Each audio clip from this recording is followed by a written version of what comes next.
Welcome for this last day of the workshop. Today I'm going to focus in regenerative design, and as Annette really well put, we do need to change the paradigm in design. And I guess the main task that we have is to be more conscious of our decisions, but also to really understand with these various polycrises that we have as a society, doing less bad is simply not enough.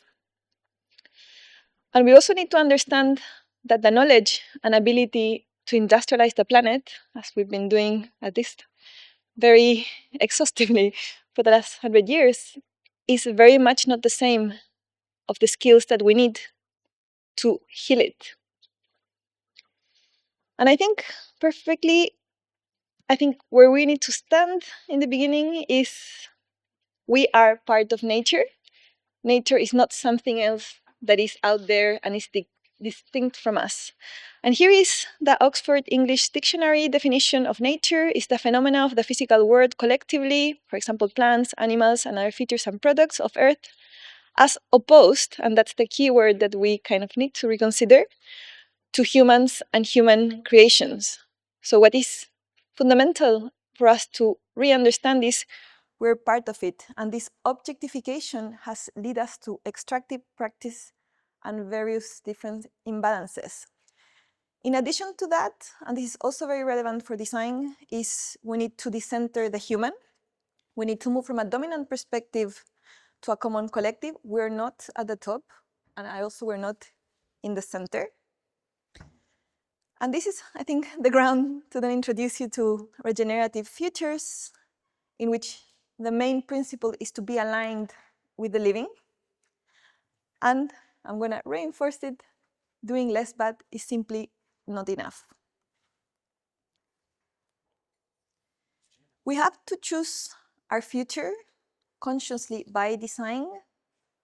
Design, as you know, is omnipresent. Think about your life, so many design objects, and also design decisions happen in the cities and in your home.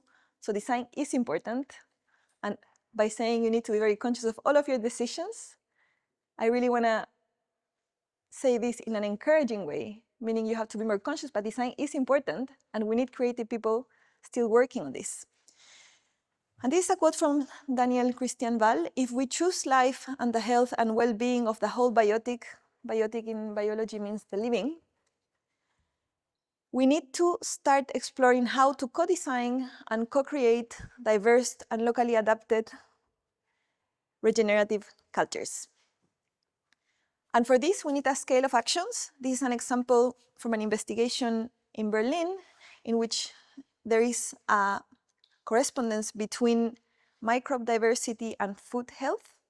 So as you can see, designers could engage easily in the very micro element, but also in the very broad sense of that bioregion and that specific community. And we do need to pay attention to all of those relationships. And for the talk this morning, I'm going to focus specifically in regenerative design innovations. So where they operate, and you can see them in the middle, they have a very good understanding of living systems. They understand that there's some economic system going on in the world. There are new materials out there, there are new technologies, and there are also social dynamics and communities to consider. The first example is from Daisy Ginsberg. She's an architect and then studied a PhD at the Royal College of Art. And what she did was to use AI to attract pollinators by designing gardens with an online platform. So this platform is available free of use, so all of you can go in. It's called Pollinator Pathmaker. And in the platform, you will see a few parameters. For example, how is your soil? Is more like clay type or more chalk? Then the pH, the acidity, if you know it. If not, it's also a default setting. The light, and what it come out is, for example, this would be if you input a rectangular garden, it will come this design with some color patches, and every patch you can see then correspond to a flower species. And what this means is that if you plant your garden accordingly to this outcome by using AI, you will then have a very high chance of attracting pollinators, which is so important to restore urban settings. Another example is Madeira. And what they do is to support farmers in India to transition from chemical-based agriculture to regenerative fields. I'm not sure how many of you are perhaps super aware of the food industry, but a big problem that we have now is monocropping and the fact that they also use so much pesticides, so then the soil is really eroded. So one of the ideas of transitioning into regenerative design is to reintroduce multi-cropping, and in this specific case, also stop using pesticides. So what they do as a design community is they provide a platform, so they teach these farmers of how to transition from one practice to another. But it wouldn't be enough to help farmers to transition and increase the health on that soil. You obviously need to find them also clients, so then they can sell this very valuable, very good for the soil material. So they also connect the farmers with the potential buyers through their platform. And in that way, they really are reducing the carbon, how water intensive it is, and obviously the reliance of chemicals. So they're regenerating soil by bringing health back, which is also then bringing insects. And then they are including in their process the local ancestral knowledge of these groups of farmers. So they co-design up to 3 generations of farming, which I also think is quite a beautiful feature that they're doing. So what they do is they help farmers with ecological assessment, compliance. Obviously, if you're going to sell to a big company, you need to have all the metrics and all the certifications. So they help them with that. They also have a strategy of persuasive storytelling, because you need to convince these farmers that have been farming in a certain way for a good amount of decades to transition. And this is very interesting. They started in 2022 with 21 farmers, and now they have around 5,000 farmers engaged in this transition. They also help them doing in-field demonstrations, and they have all these expert visits of impact analysis, plant science. And they also have an app, which is, I know many of you here work on UX and in more digital things. They have this digital agronomy support, which is available both for smartphone, but also in the web. Not all of them have phones. So here they train them. They have chats where they can talk to regenerative experts. And very importantly, they give them LCA-ready numbers. LCA, for perhaps some of you that don't know, is life cycle assessment. So it's a calculation of your carbon output of your process. And this is very important, because if you're going to trade with any brand, these are numbers that the brands need in order for them to make the point of how valuable it is to use this kind of cotton and not any chemical related one. Very interesting, India has so many languages that the platform is in many different languages, which is very useful. And in the app, there are different features for farmers. They also have all the metrics, how much they've been producing, how much the crops are yielding, depending on what they're doing on site. There is also some platform for the field teams as well, so they also have their own kind of loggings of what's happening there. As you can imagine, when you don't use chemicals, sometimes this can easily lead to like a emergency crisis of some kind of pest or some kind of problem with the plants. So it's very good also to have these to very, very fastly connect with experts. And also on the other end, this is a platform for companies to really understand how much better is this practice by showing how much water are they using, how much CO2 is being emitted in a negative way, and also all the profit that this is producing for these farmers as well. Saltico, it's another super interesting example. They graduated from innovation, design, and engineering. And here you can see a picture of the peatlands. Maybe counterintuitively, peatlands are way more effective in carbon capturing than forests, and they're very undermined. So what happened is the carbon is sequestrated, but due to the climate collapse and warming, when the water evaporates, the carbon also is re-released to the atmosphere. So this is a very interesting place for designers to look at. And then on the other side of the screen, you can see the team. There is someone from chemical background, there is an engineer, there is one person from business, and there is also one designer, and I think this was fundamental for this to really take place. So what they did, and I really want to say the story of how this story started. There in the beginning, we're looking at some things around Bristol. As Gareth said, the briefs are very, very open, so they have to choose what they want to do. And it's also, at innovation design engineering, an important team bonding moment, because you have to decide. So in their case, they went through a road trip, which started, I believe, in Bristol. And at some point, some of them, and I think it was the chemist, said, oh, there is this really interesting plant, so it completely shifted. In Scotland, it's called Taifa. Let's focus there. So it didn't start with a problem solution. It didn't start with all these metrics of the climate collapse. It started really by someone being fascinated with a specific plant. And they were also enough open to completely rethink, okay, let's go for that and forget about our original idea. So they went to Scotland and they found this Taifa plant. And when they cut the head of this plant, they realized that the structure, it's incredibly open, and this has two important meanings. One, it provides warmth. It's very warm to use something with that structure. And due to the location of the plant in the peatland, it's also hydrophobic. So it's a double interesting element.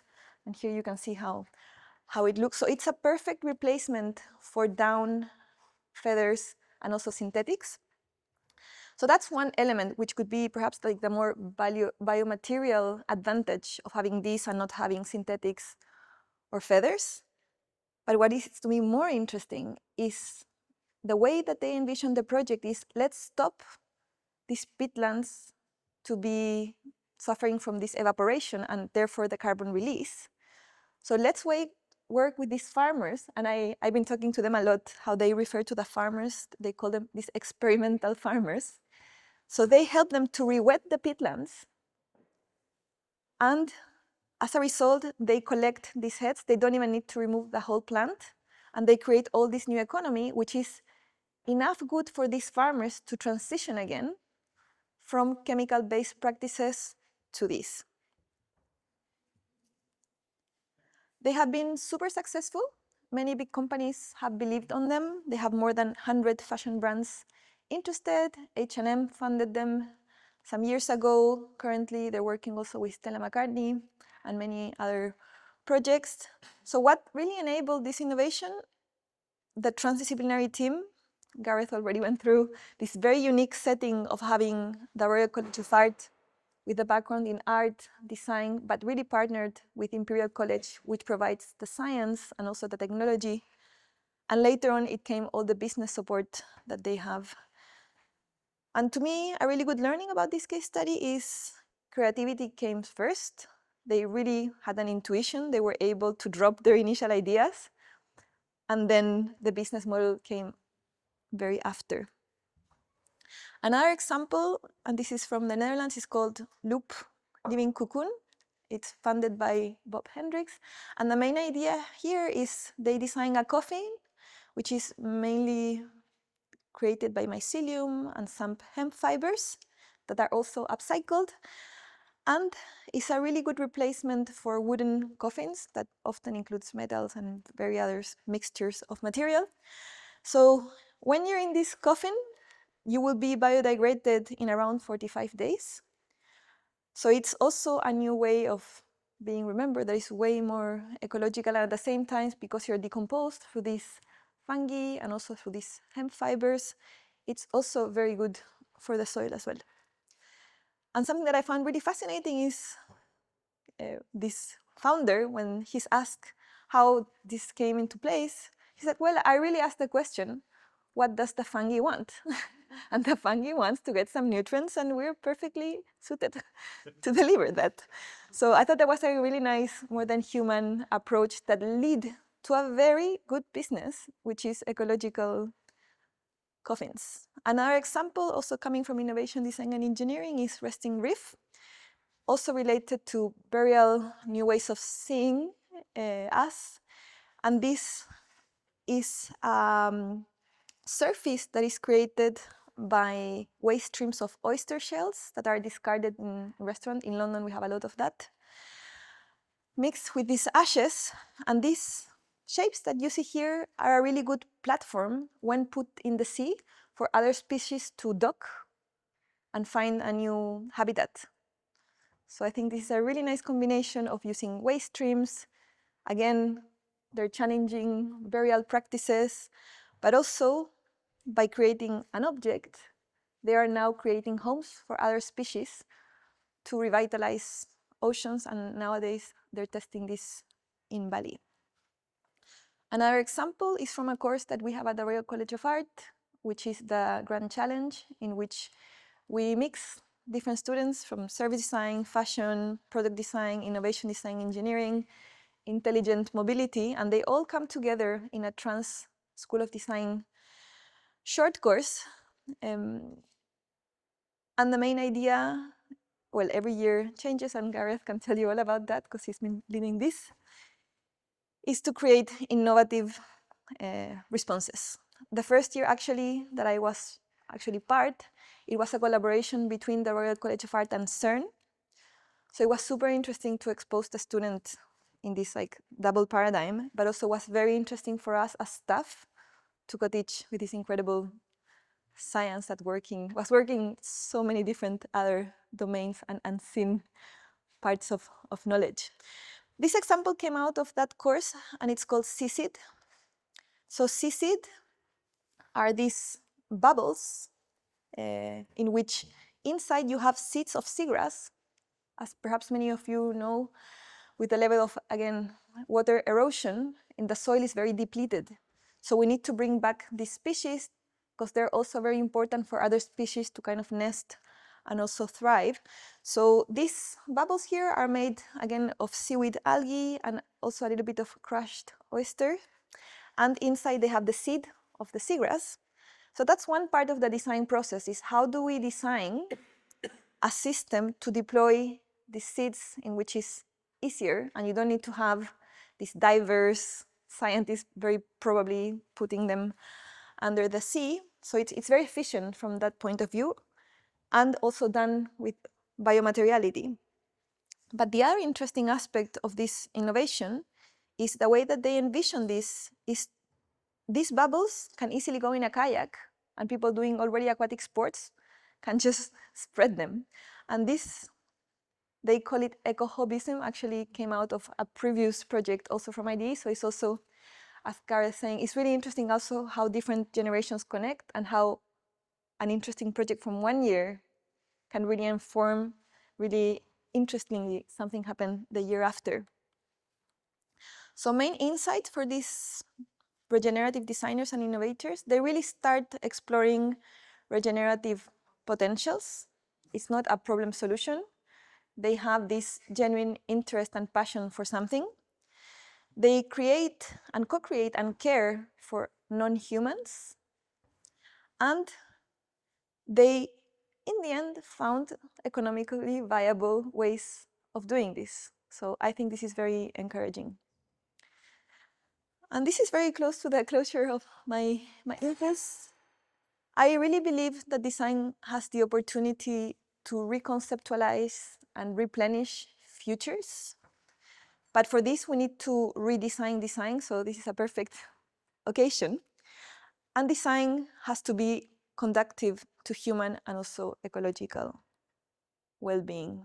And for this, I think the main principle of being regenerative is to realign with living principles and to really understand that we need to move way further than doing less bad, because the level of the crisis is so big. And by saying all this, I do think that design is a super important field. As you saw in all of these innovation case studies, it really comes from relationality. It really starts from being very passionate about something. It starts with belief. It starts very unbounded. It doesn't start with any method. It doesn't start with any problem solution. It doesn't start with feasibility studies. It doesn't come with any business analysis in the very beginning. So for that reason, design is actually a very good place for this to happen.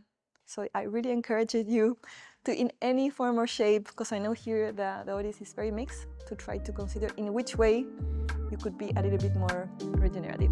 Thank you.